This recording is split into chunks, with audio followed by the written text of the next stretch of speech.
করা হয়েছে।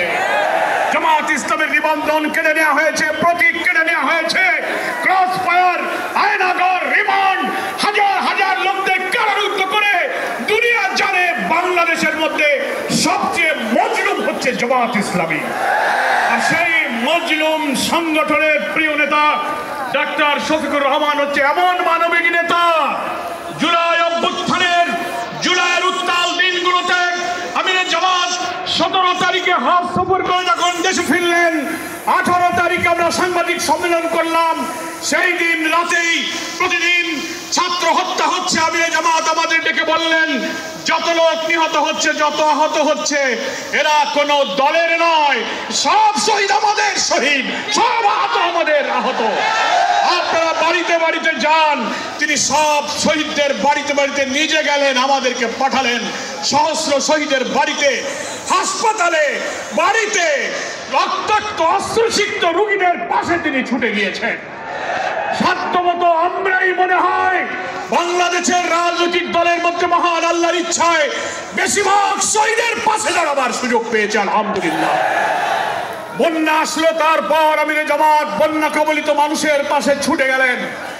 পূজা আসলো, হিন্দু ধর্মাবলম্বী, খ্রিস্টান, সব ধর্মের নিরাপত্তার জন্য তিনি নির্দেশ দিলেন তাদের পাশে দাঁড়িয়ে যান।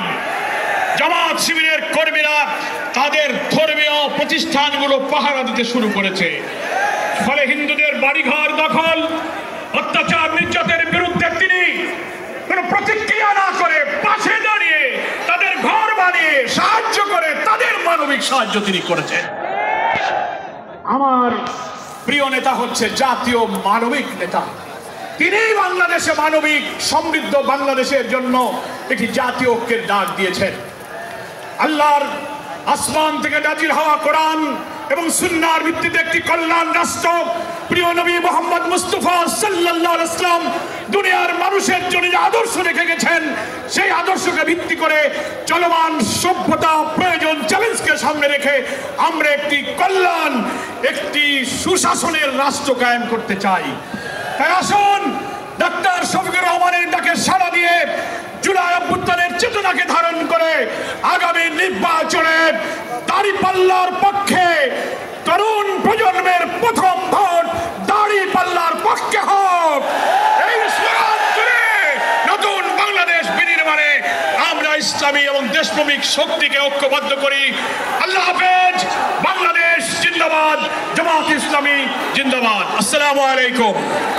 সংগ্রামী ভাই এবং বন্ধুগণ, আজকের ঐতিহাসিক